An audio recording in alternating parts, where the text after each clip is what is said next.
Hello my dear friends and welcome to StudyIQ. I am Joycey Joy and today in this lecture we will discuss about right to information and the right to privacy in the judiciary case.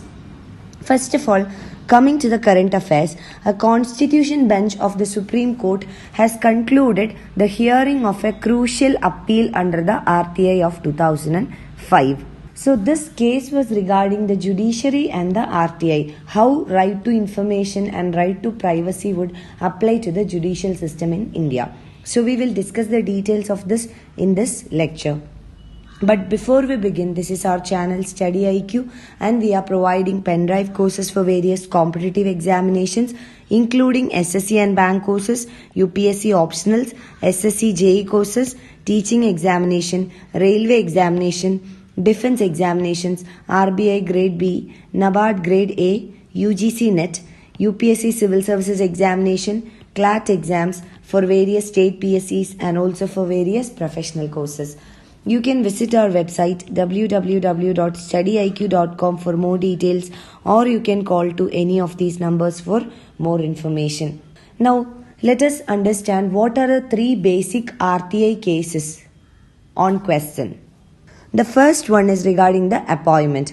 So regarding appointment, an RTI applicant filed a request to the Supreme Court in 2009. So the request sought a copy of the complete correspondence exchanged between the CJI and the constitutional authorities regarding the appointment of some judges. So in 2009, the applicant had filed an application or a complaint in the Supreme Court to get a copy of the complete correspondence that is exchanged between CJI, the Chief Justice of India, and other constitutional authorities with regard to appointment of the judges to the Supreme Court and to the High Courts.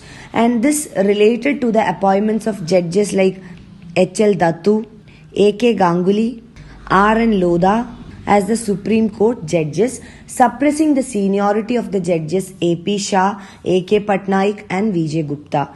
So, the senior most judges were Justices A.P. Shah, A.K. Patnaik and V.K. Gupta. But certain other judges, they were appointed as the Supreme Court judges, suppressing the senior most judges. So, seniority was not taken into consideration. So, in this regard, the applicant had sought a copy of the correspondence between CJI, the Chief Justice of India, and other authorities regarding the appointment of the judges.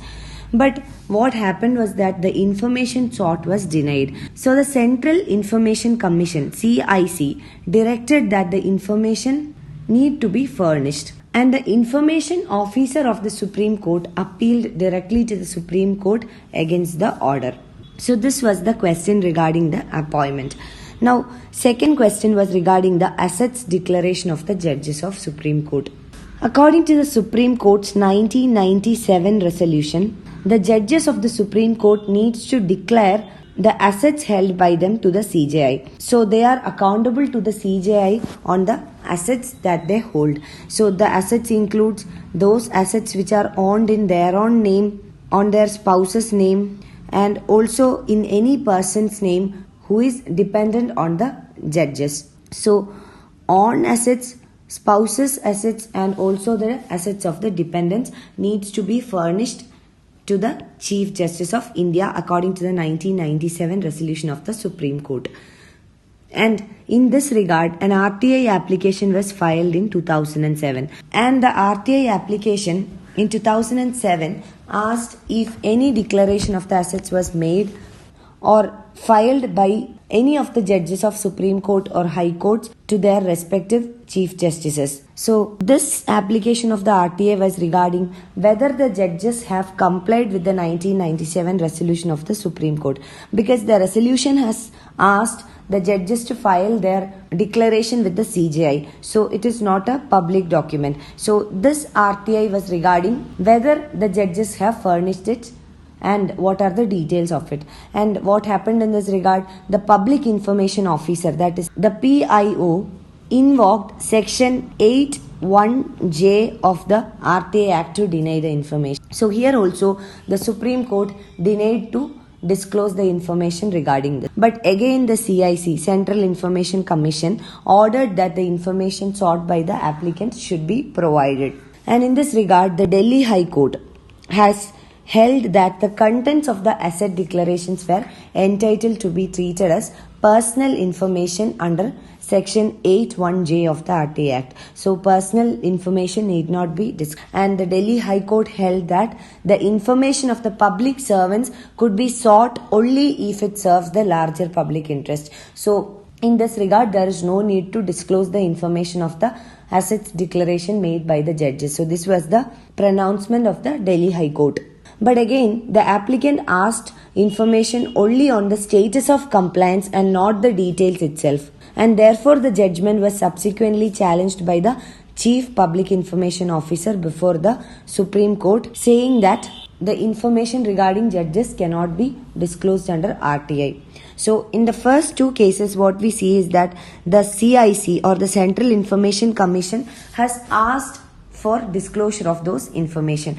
Now coming to the third question, that is regarding the influence on the judgment. Quoting a media report, an RTI application was filed with the Supreme Court, and this RTI application sought copies of correspondence between CJI and Madras High Court Judge. So Chief Justice of India, that is the Supreme Court Chief Justice, and the Madras High Court Judge. And this was regarding the attempt of a union minister to influence the judicial decisions of the Madras High Court. And this RTI application sought information on the name of the concerned minister. Again, here also the Public Information Officer denied the information sought, but the CIC in its order overturned the decision. Again, the Public Information Officer of the Supreme Court directly moved a petition before the Supreme Court challenging the CIC order. So in these three cases, what we see is that the Central Information Commission, CIC, has asked the courts for the disclosure of information. But what happens with PIO, that is Public Information Officer of the Supreme Court, they have challenged the decision of the CIC or the Central Information Commission. Now let us understand the present case. Now while hearing the case related to the RTI on appointments, that is the first case was regarding the RTI on appointments made by the judiciary. The Supreme Court clubbed the other two cases, the case 2 and 3. Second case was regarding the assets declaration of the judges, and the third one regarding influence on the judgments. So the Supreme Court clubbed or combined these three cases together and moved it to a constitutional bench. So this case was clubbed together and it was moved to a constitutional bench, and constitutional bench should consist of at least 5 judges of the Supreme Court.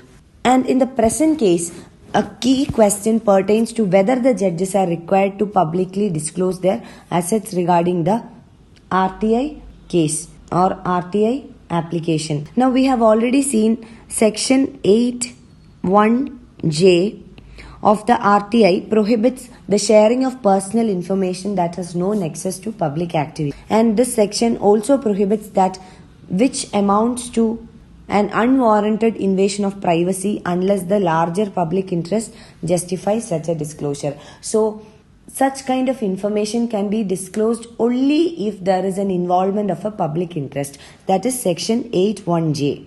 And this is the present case. Now briefly about CIC. CIC is Central Information Commission. So CIC was constituted under the RTI or Right to Information Act of 2005. So it is a statutory body. The statute is RTI of 2005, and the CIC, that is Central Information Commission, shall consist of a CIC, that is Chief Information Commissioner, plus such number of Central Information Commissioners not exceeding 10.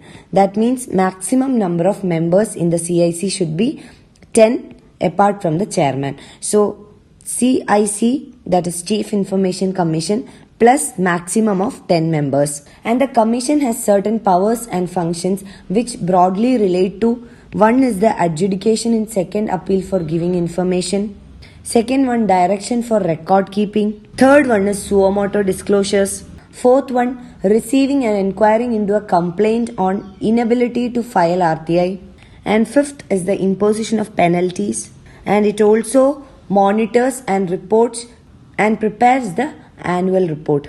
And the jurisdiction of the commission, that is Central Information Commission, extends over all central public authorities. So the jurisdiction covers all the central public authorities. So CIC is a very important topic for your UPSC preliminary examination. So you should know what are the functions, composition and jurisdiction of CIC from your prelims point of view. You can find the PDF of this lecture on my Facebook page, and you can also follow my Facebook page for more video updates, and please write to me at joycey.studyiq@gmail.com for any of your queries and suggestions. Thank you.